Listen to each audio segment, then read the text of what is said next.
Get ready for the dictation. Start.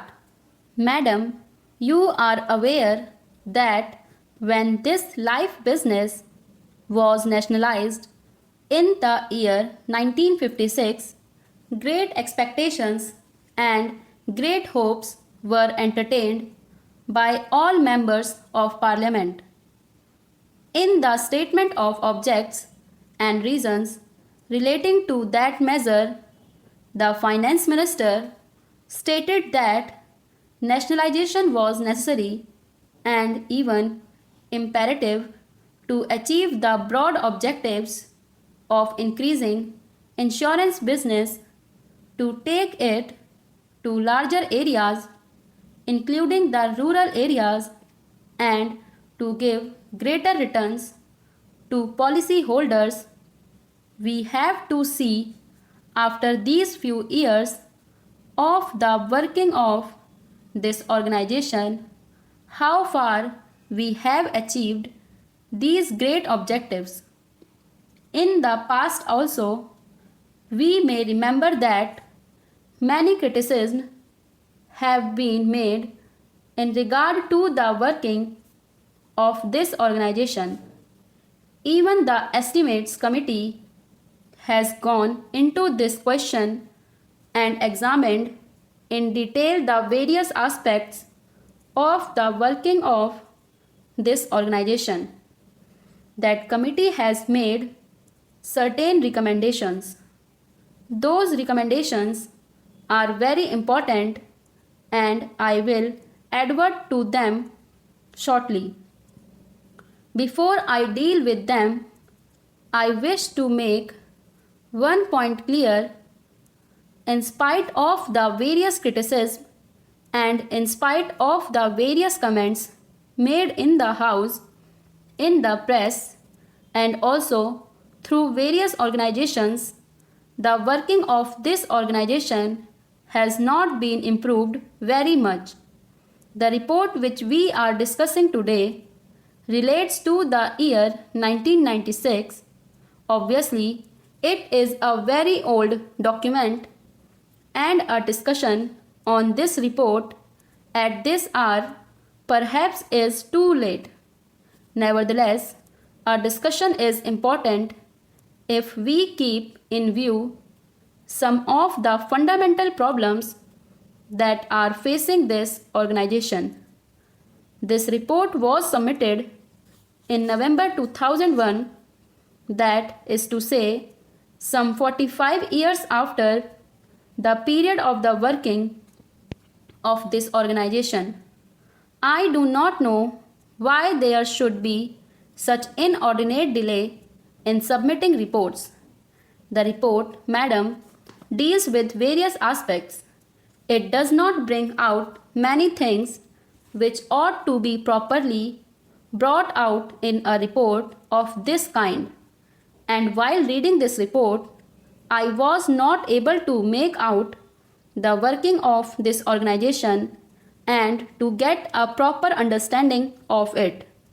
For that purpose, I have to depend upon other reports and other opinions expressed by various organizations in this country, and thereby I have to gather information.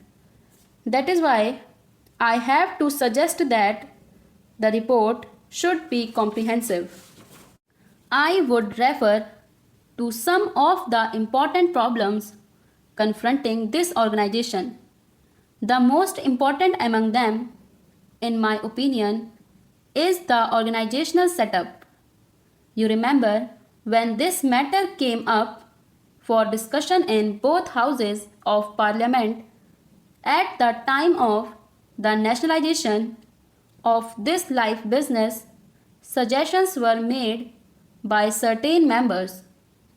I was participating in the other house in the debate then, and I suggested that one corporation would not be better and it is desirable to have more than one organization, to have more than one corporation. I suggested this, and a good many members of my party made this suggestion because they thought that there should be some sort of comparative standards to measure the efficiency and performance of this organization. Without such comparative standards to measure the efficiency and the work of this organization, it would be difficult to judge either the efficiency of the organization or the improvement or progress made by the organization. Therefore, we suggested that there should be more than one corporation, perhaps there should be 3 or 4. Now, after the experience gained, the estimates committee has come to this conclusion that this is a huge monolithic organization whose task has been increasing all the time and that it has not been possible for this organization to fulfill all the expectations and all the tasks and all the requirements that are expected to be fulfilled by this organization. And so, the estimates committee has suggested a radical change, a revolutionary departure with regard to the organizational setup. They have advisedly pointed out 2 alternatives. The first alternative is to set up more than one corporation so that there may be division of work and division of areas. There may also be healthy competition between the corporations so that the country and the people may know which corporation is doing better and which is not doing better. The other alternative they have suggested is that there should be one organization with a federal structure with semi-zonal units functioning.